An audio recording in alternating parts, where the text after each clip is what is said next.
পরমাণু সংঘাতের ছায়া, কোন দিকে ঘুরছে ইতিহাসের চাকা?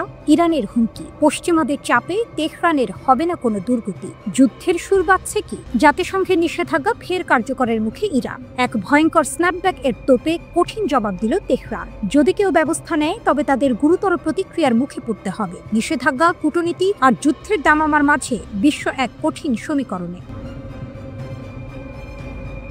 হুঙ্কার আর হুঁশিয়ারি, ইরান পশ্চিমা দ্বন্দ্বের আগুনে পড়ছে কি ঘি? যখন ফ্রান্স, জার্মানি ও যুক্তরাজ্য শিথিল হওয়া জাতিসংঘের নিষেধাজ্ঞা ফের চালু করার জন্য ৩০ দিনের সময়সীমা শেষ ঘোষণা করে, তখনই পারমাণবিক কূটনীতির মঞ্চে তুমুল ঝড় ওঠে। এই প্রক্রিয়াকে তেহরান বলছে অবৈধ আর একতরফা। ইরান এমন চাপিয়ে দেয়া কিছুই মানবে না। ইরান শক্ত করেছে অবস্থানটা। যেহেতু জাতিসংঘের নিরাপত্তা পরিষদের প্রভাবশালী সদস্য রাশিয়া ও চীন এই নিষেধাজ্ঞা পুনর্বহালের প্রস্তাবকে সমর্থন করেনি, তাই অন্য কোনো দেশের তা মানার নেই বাধ্যবাধকতা। এই যুক্তির ওপর ভর করে ইরান স্পষ্ট জানিয়ে দিয়েছে তারা সমৃদ্ধকরণ স্থগিতাদেশ সহ কোনো অবৈধ প্রস্তাব মানতে প্রস্তুত নয়।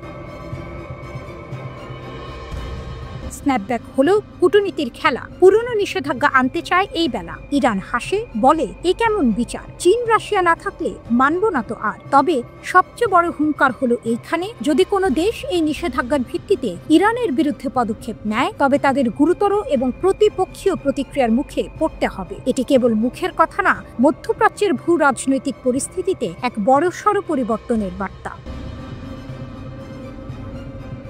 এমন চরম উত্তেজনার মাঝেও ইরানের প্রেসিডেন্ট মাসুদ পেজেশকিয়ান দেখালেন স্থিতিশীলতার পথে হাঁটার সংকল্প। মন্ত্রিসভার বৈঠকে তিনি স্পষ্ট ঘোষণা করলেন যে কোনো পরিস্থিতির জন্য প্রস্তুত ইরানও। পেজেশকিয়ান জনগণের জীবন জীবিকা এবং দেশের উন্নয়নের উপর জোর দিলেন। তিনি মনে করিয়ে দিলেন আমেরিকা অতীতে নিষেধাজ্ঞা ও যুদ্ধের মাধ্যমে ইরানের রপ্তানি ব্যাহত করতে চেয়েও ব্যর্থ হয়েছে। তার বিশ্বাস, তেলের ওপর নির্ভরশীলতা কমিয়ে বিশেষজ্ঞ, মেধাবী ও জনগণের ঐক্যের ওপর নির্ভর করে ইরান উন্নয়নের পথে হাঁটবে। পারমাণবিক অস্ত্র আমরা চাই না তো প্রভু, ন্যায়সঙ্গত আলোচনায় আছি তো সাধু। জনগণের শক্তিতে দেশ হবে বলিয়ান, প্রতিবেশীর সাথে মৈত্রী এই মরু পরিত্রাণ। প্রেসিডেন্ট জোর দিয়ে বলেছেন ইরান এখনো প্রতিবেশী দেশগুলোর সঙ্গে গঠনমূলক সম্পর্কের পথে অটল। তিনি কূটনীতির দরজা খোলা রাখার ইঙ্গিত দিয়েছেন, তবে এমন কোনো আলোচনায় যাবেন না যা দেশকে নতুন সংকটের দিকে ঠেলে দিবে। তবে আন্তর্জাতিক আণবিক শক্তি সংস্থা IAEA এর 7টিরও বেশি রিপোর্টে ইরানের পারমাণবিক কর্মসূচির তীব্রতা নিয়ে বারবার উদ্বেগ প্রকাশ করা হয়েছে। সংস্থাটির সঙ্গে সহযোগিতা করতে অস্বীকার এবং মার্কিন যুক্তরাষ্ট্রের সঙ্গে সরাসরি আলোচনায় না বসা, এই সবই পরিস্থিতিকে আরও ঘোলাটে করছে। পশ্চিমা দেশগুলোর অভিযোগ, ইরান বিশ্বব্যাপী পরমাণু অস্ত্র বিস্তার রোধের নীতি লঙ্ঘন করছে। অন্যদিকে তেহরানের পাল্টা অভিযোগ, মার্কিন যুক্তরাষ্ট্র কূটনীতির সঙ্গে প্রতারণা করেছে এবং E3 দেশগুলো জঘন্য বিশৃঙ্খলা তৈরি করেছে। স্ন্যাপব্যাক কার্যকর হলে ইরানের অস্ত্র নিষেধাজ্ঞা, আর্থিক লেনদেন এবং বাণিজ্য পুনরায় সীমাবদ্ধ হবে। কিন্তু ইরানের শক্তি তার পারমাণবিক সক্ষমতার চেয়েও বেশি। এটি হলো আঞ্চলিক কৌশলগত গভীরতা, অভ্যন্তরীণ সংহতি এবং তেলমুক্ত অর্থনীতির পথে হাঁটার দৃঢ় সংকল্প।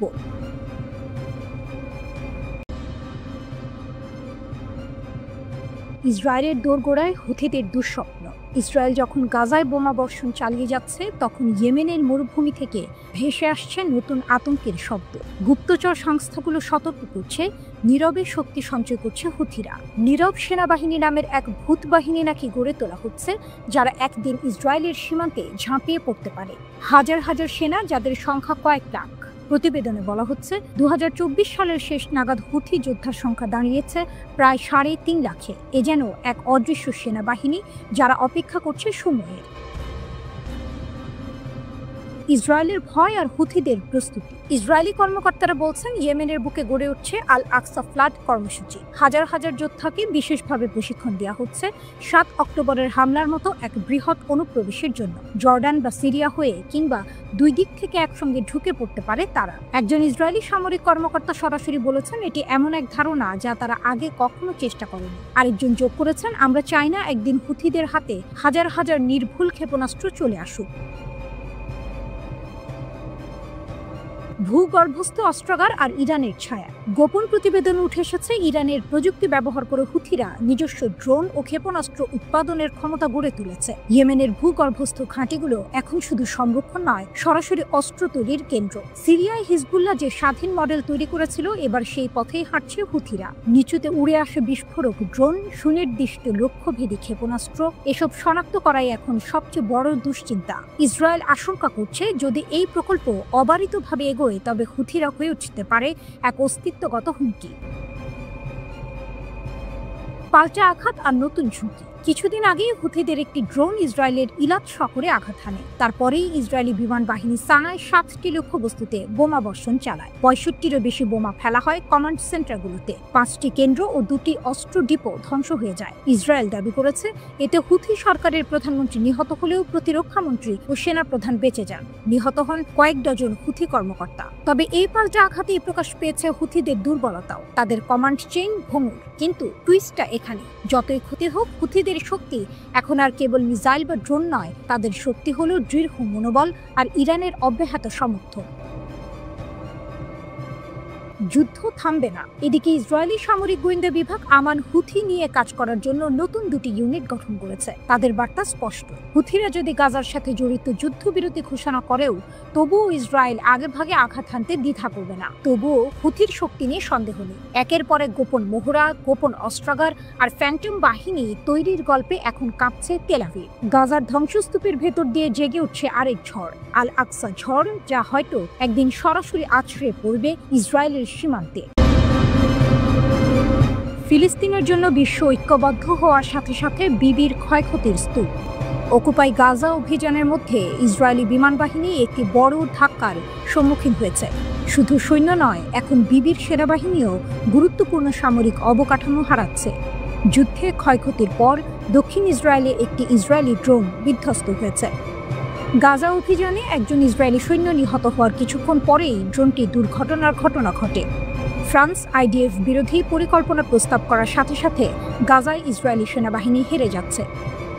ধারাবাহিক বিপর্যয়ের মধ্যে ইসরায়েল 24শে সেপ্টেম্বর আরেকটি সামরিক আঘাতের সম্মুখীন হয়েছে। প্রতিবেদন অনুসারে দক্ষিণ ইসরায়েলের পশ্চিম নেগেভ এলাকায় একটি ইসরায়েলি বিমান বাহিনীর ড্রোন বিধ্বস্ত হয়েছে।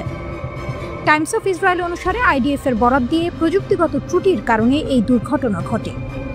সৈন্যরা ড্রোনটি সংগ্রহ করেছে। আইডিএফ অনুসারে কোনো ক্ষয়ক্ষতি বা আহত হওয়ার খবর পাওয়া যায়নি। অকুপাই গাজা অভিযানে ইসরায়েলি সেনাবাহিনীর ক্ষয়ক্ষতি বৃদ্ধি পাওয়ার সাথে সাথে ড্রোনটির দুর্ঘটনাটি ঘটেছে। 24শে সেপ্টেম্বর আইডিএফের গিভাতি রিকনেসান্স ইউনিটের একজন সৈনিক গুরুতর আহত হন। আইডিএফ এক বিবৃতিতে জানিয়েছে, উত্তর গাজা উপত্যকায় যুদ্ধের সময় ওই সৈনিক আহত হন। টাইমস অফ ইসরায়েলের প্রতিবেদন অনুসারে 2 দিন আগে 22শে সেপ্টেম্বর গাজা সিটিতে একজন আইডিএফ অফিসার নিহত হন। আইডিএফ সৈনিকের নাম 27 বছর বয়সী মেজর শাহার নেতানেল বোজাগলো। টাইমস অফ ইসরায়েলের প্রতিবেদন অনুসারে বোজাগলো হলেন আইডিএফের নতুন গাজা আক্রমণে নিহত প্রথম সৈনিক। উল্লেখযোগ্যভাবে 18 সেপ্টেম্বর আইডিএফের একজন মুখপাত্র দক্ষিণ গাজায় 4 সৈন্যের মৃত্যুর ঘোষণা দেন। প্রতিবেদন অনুসারে আইডিএফ 16 সেপ্টেম্বর অকুপাই গাজা স্থল অভিযান শুরু করে। ইসরায়েলের কূটনৈতিক বিপর্যয়। কূটনৈতিক ক্ষেত্রে ইসরায়েলের পশ্চিমা মিত্ররা ফিলিস্তিনের পক্ষে পদক্ষেপের ঘোষণা দিয়েছে। ফ্রান্স সহ 11টি দেশ জাতিসংঘের একটি সম্মেলনে ফিলিস্তিনি রাষ্ট্রকে স্বীকৃতি দিয়েছে। ইসরায়েল এই পদক্ষেপ প্রত্যাখ্যান করে বলেছে, কখনোই ফিলিস্তিনি রাষ্ট্র হবে না। ফিলিস্তিনি রাষ্ট্রের পদক্ষেপে নেতৃত্ব দেওয়ার পাশাপাশি ফ্রান্সের আরেকটি প্রস্তাব রয়েছে বলে জানা গেছে। টাইমস অফ ইসরায়েল গাজায় একটি বহুজাতিক টাস্ক ফোর্সের জন্য একটি ফরাসি প্রস্তাব অ্যাক্সেস করেছে। এই উদ্যোগটি হলো একটি আন্তর্জাতিক স্থিতিশীলতা মিশন, যা গাজায় আইডিএফকে প্রতিস্থাপন করবে। প্রস্তাবটিতে গাজার অভ্যন্তরীণ নিরাপত্তা ধীরে ধীরে ফিলিস্তিনি কর্তৃপক্ষের কাছে হস্তান্তরের আহ্বান জানানো হয়েছে। বেশ কয়েকটি রাষ্ট্র এই বাহিনী নেতৃত্ব দিতে পারে, যার মধ্যে মিশর, জর্ডান, সৌদি আরব, সংযুক্ত আরব আমিরাত এবং কাতারের নাম রয়েছে। প্যারিস প্রস্তাবের একটি মূল বিষয় হলো, যুদ্ধ শেষ হওয়ার পরে হামাসকে নিরস্ত্র করার কাজ শুরু হবে। তবে ইসরায়েলি প্রধানমন্ত্রী নেতানিয়াহু ইতিমধ্যেই বলেছেন যে হামাসকে নির্মূল না করা পর্যন্ত যুদ্ধ শেষ হবে না। নেতানিয়াহুর গাজা শহরের অভিযানে নতুন ধাক্কা। স্নাইপার হামলায় আইডিএফ সেনা নিহত। গাজা শহরের যুদ্ধ যেন প্রতিদিনই নতুন মোড় নিচ্ছে। একদিকে ইসরায়েলি সেনারা শহরের নিয়ন্ত্রণ শক্ত করতে চাইছে, অন্যদিকে হামাস পাল্টা আঘাতে দেখাচ্ছে ভয়ঙ্কর প্রতিরোধ। 24শে সেপ্টেম্বরের দিনে এই সংঘর্ষে যোগ হলো আরও একটি রক্তাক্ত অধ্যায়। হামাসের স্নাইপার আক্রমণে প্রাণ হারালেন এক তরুণ আইডিএফ সৈন্য। স্নাইপারের গুলিতে তরুণ সৈন্য নিহত। বেরশেবা শহরের 21 বছর বয়সী সৈন্যটি নাহাল ব্রিগেডের 932তম ব্যাটালিয়নের সদস্য ছিলেন। দক্ষিণ গাজা শহরের একটি পোস্টে পাহারায় থাকাকালে হঠাৎ হামাসের এক স্নাইপারের গুলিতে লুটিয়ে পড়েন তিনি। আইডিএফ জানিয়েছে, ডেমলাশ নামের ওই সৈন্য একটি গার্ড পজিশনে দায়িত্ব পালন করছিলেন। তখনই গুলিবিদ্ধ হয়ে প্রাণ হারান। তার মৃত্যুতে ইসরায়েলের প্রতিরক্ষামন্ত্রী ইসরায়েল কাটজ গভীর শোক প্রকাশ করেছেন। তিনি এক বিবৃতিতে বলেন, আমি নাহাল ব্রিগেডের সাহসী যোদ্ধা সার্জেন্ট কর্পোরাল লালচাও সাইমন ডেমলাশের পরিবারের প্রতি গভীর সমবেদনা জানাই। সমগ্র ইসরায়েল তার বীরত্বের প্রশংসা করছে এবং এই দুঃসময়ে তার পরিবারকে আলিঙ্গন করছে। আমাদের সৈন্যরা লড়াই চালিয়ে যাবে যতক্ষণ না জিম্মিদের মুক্তি এবং শত্রুদের পরাজয় নিশ্চিত হয়। তার স্মৃতি ধন্য হোক। আইডিএফ হতাহতের সংখ্যা বাড়ছে। এই ঘটনার ফলে গাজা শহরের নতুন আক্রমণে নিহত আইডিএফ সৈন্যের সংখ্যা দাঁড়ালো 2 জন। আর পুরো যুদ্ধের হিসাব ধরলে টাইমস অফ ইসরায়েল এর তথ্য অনুযায়ী মোট নিহত ইসরায়েলি সেনার সংখ্যা এখন 471 জন। প্রতিদিনের সংঘর্ষের সংখ্যা যেভাবে বাড়ছে তাতে ইসরায়েলের অভিযানের কার্যকারিতা নিয়ে প্রশ্ন তুলছেন অনেকেই। হামাসের পাল্টা বার্তা, ট্যাঙ্কেও আঘাত। এদিকে শুধু স্নাইপার আক্রমণেই থেমে থাকেনি হামাস। সংগঠনের সামরিক শাখা কাসাম ব্রিগেড দাবি করেছে, তারা গাজা শহরের তেল আল হাওয়া এলাকায় 2টি ইসরায়েলি মেরকাভা ট্যাঙ্কে আঘাত হেনেছে। আক্রমণে ব্যবহার করা হয়েছে ইয়াসিন 105 অ্যান্টি আর্মার ক্ষেপণাস্ত্র। হামাস আরও দাবি করেছে ট্যাঙ্ক ক্রুদের মধ্যে হতাহত হয়েছে। তবে আইডিএফ এই খবর এখনও আনুষ্ঠানিকভাবে নিশ্চিত করেনি। টুইস্ট, দখল নাকি ফাঁদ? নেতানিয়াহুর লক্ষ্য ছিল গাজা শহরে পূর্ণ দখল প্রতিষ্ঠা করা, কিন্তু বাস্তবতা ভিন্ন কিছু বলছে। ইসরায়েল যতই ঘেরাটো বাড়াচ্ছে ততই হামাস নতুন কৌশলে আঘাত হানছে, কখনো স্নাইপার, কখনো ট্যাঙ্ক বিধ্বংসী ক্ষেপণাস্ত্র। ফলাফল, সেনাদের হতাহতের সংখ্যা ক্রমাগত বাড়ছে এবং অভিযান যেন উল্টোই রাজনৈতিক ও সামরিক চাপে পরিণত হচ্ছে। গাজা শহরের ধ্বংসস্তূপের ভেতর থেকে হামাস বারবার প্রমাণ করছে তাদের প্রতিরোধ এখনও ভাঙেনি। অন্যদিকে ইসরায়েলের জন্য এই লড়াই হয়ে উঠছে এক অস্বস্তিকর সমীকরণ। প্রতিদিনের ক্ষতি, ক্রমবর্ধমান আন্তর্জাতিক চাপ এবং অনিশ্চিত ভবিষ্যৎ।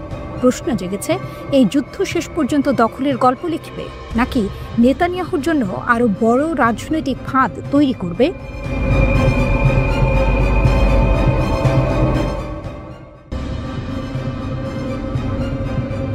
ইয়েমেনি সশস্ত্র বাহিনীর নতুন বার্তা, আঘাত হেনেছে ইসরায়েলের বুকে। দক্ষিণ ইসরায়েলের আকাশে হঠাৎ ভেসে এলো ড্রোন। গন্তব্য কৌশলগত শহর ইলাক। মুহূর্তেই নেমে এলো বিস্ফোরণের ঝড়। ইয়েমেনের হুথি যোদ্ধারা ঘোষণা করল, সফলভাবে আঘাত হেনেছি, শত্রুর প্রতিরক্ষা ভেদ করেছি।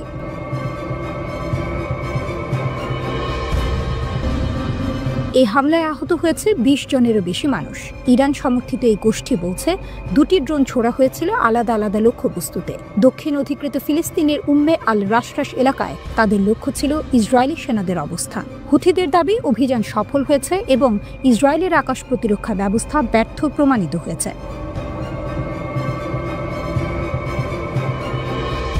24 ঘণ্টায় দ্বিতীয় আঘাত।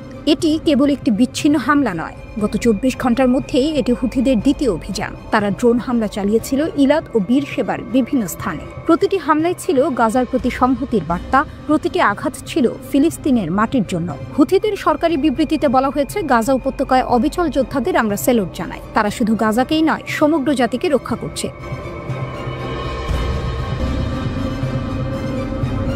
ইসরায়েলের পাল্টা বক্তব্য। তবে ইসরায়েল বলছে, বাস্তবে মাত্র একটি ড্রোন ইলাকে আঘাত করেছে। এতে 2 জন গুরুতর আহত হয়েছে। আরেকটি ড্রোন ইসরায়েলে পৌঁছানোর আগেই ব্যর্থ হয়েছে বা ভূপাতিত হয়েছে বলে দাবি করছে তারা। একদিন আগেও হুথিরা একাধিক ড্রোন হামলার কথা বলেছিল, কিন্তু ইসরায়েল বলছে সেদিন ইয়েমেন থেকে কোনো ড্রোন পৌঁছায়নি। অর্থাৎ হয় উৎক্ষেপণ ব্যর্থ হয়েছে, নয়তো মাঝপথে বিধ্বস্ত হয়েছে।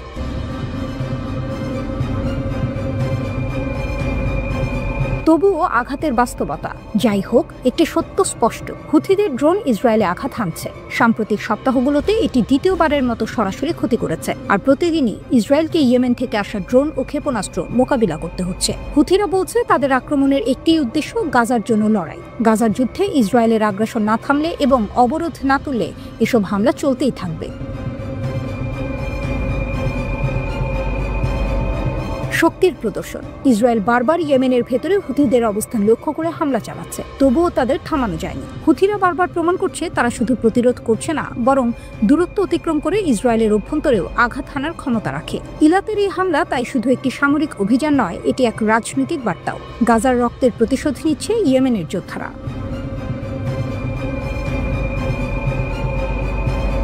হুথি নেতারা স্পষ্ট জানিয়ে দিয়েছেন, যদি গাজায় হামলা বন্ধ হয় এবং অবরোধ তুলে নেওয়া হয়, তবে ইসরায়েলের বিরুদ্ধে তাদের আক্রমণও বন্ধ হবে। কিন্তু এখন পর্যন্ত সেই সম্ভাবনা নেই। ফলে আকাশে ড্রোনের শব্দ হয়তো আরও বহুবার শোনা যাবে। আর হুথিরা সেই শক্তির কথাই আবার স্মরণ করিয়ে দিল।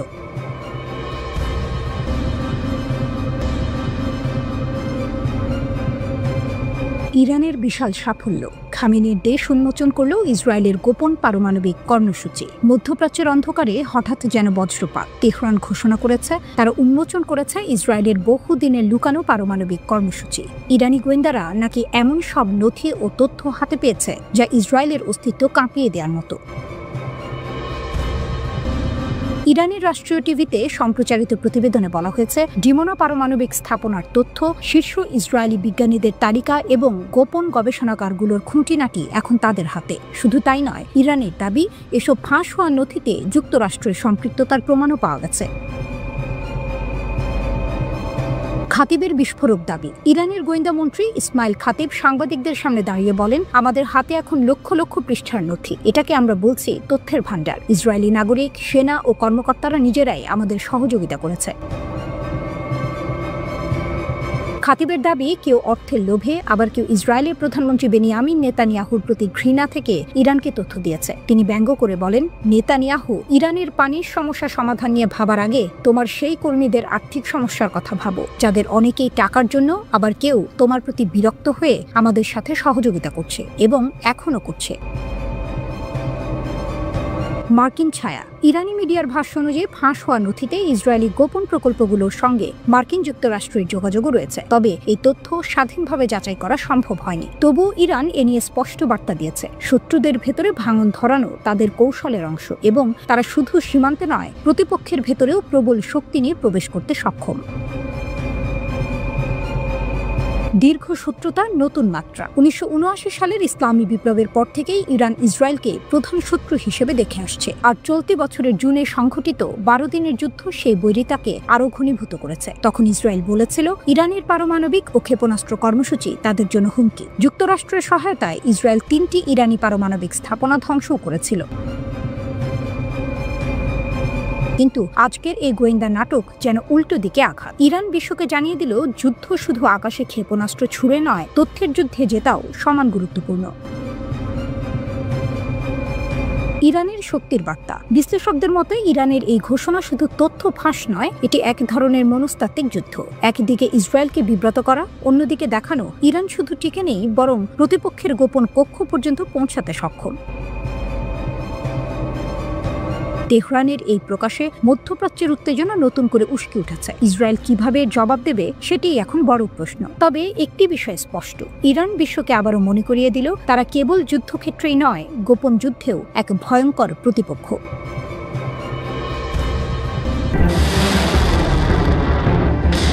ইরানের বিপ্লবী গার্ড। ধ্বংসের ভেতর থেকে উঠে আসা শক্তি। আকাশে যুদ্ধবিমান, শহরে বিস্ফোরণ, সীমান্তে আগুন।